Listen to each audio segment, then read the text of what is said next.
कहाँ से ये है कि स्वामी जी आज तक मीडिया को खूब लताड़ा भी और पुचकार भी दिया। ये थोड़ा नीचे कर लो, माइक के नीचे कर लो थोड़ा सा। भाई सच बोलने से आपको कोई रोक सकता है, लेकिन हमें कौन रोक? स्वामी जी आज के कार्यक्रम में किस कार्यक्रम में आए थे बता दें।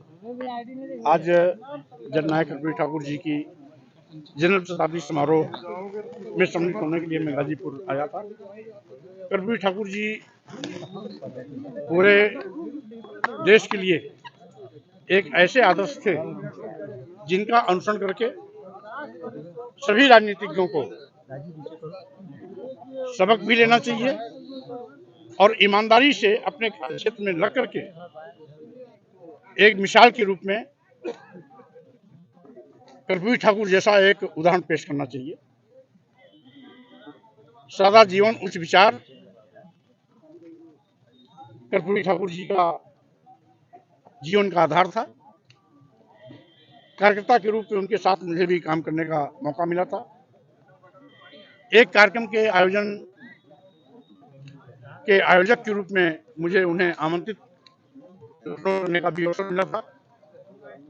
मैंने उनकी सादगी को देख करके उस समय, जबकि मैं छात्र राजनीति से आया था, लेकिन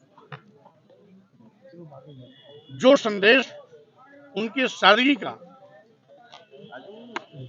मेरे जीवन पर पड़ा, मैं आज भी उसका अनुसरण करने की कोशिश करता रहता हूं।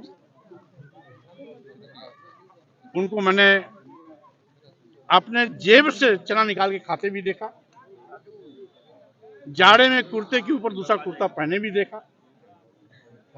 मुख्यमंत्री जैसे महत्वपूर्ण पद पर रहने के बावजूद भी उसमें कोई कोट ना होना, कोई सदरी ना होना, वो अपने आप में उनकी सादगी का एक जीता जागता नमूना था।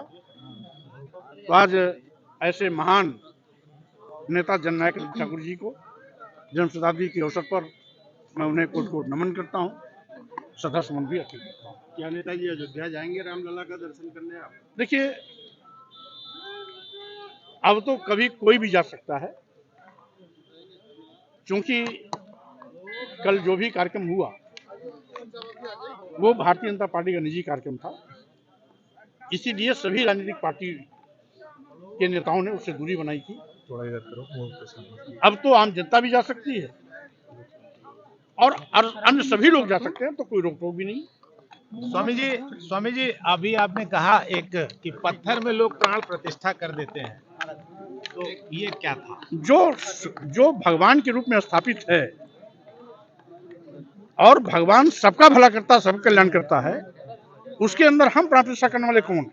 कल के कार्यक्रम को किस तरह से देखते हैं? वो भारतीय जनता पार्टी का केवल राजनीतिक ड्रामा था, इसके सिवाय कुछ नहीं था।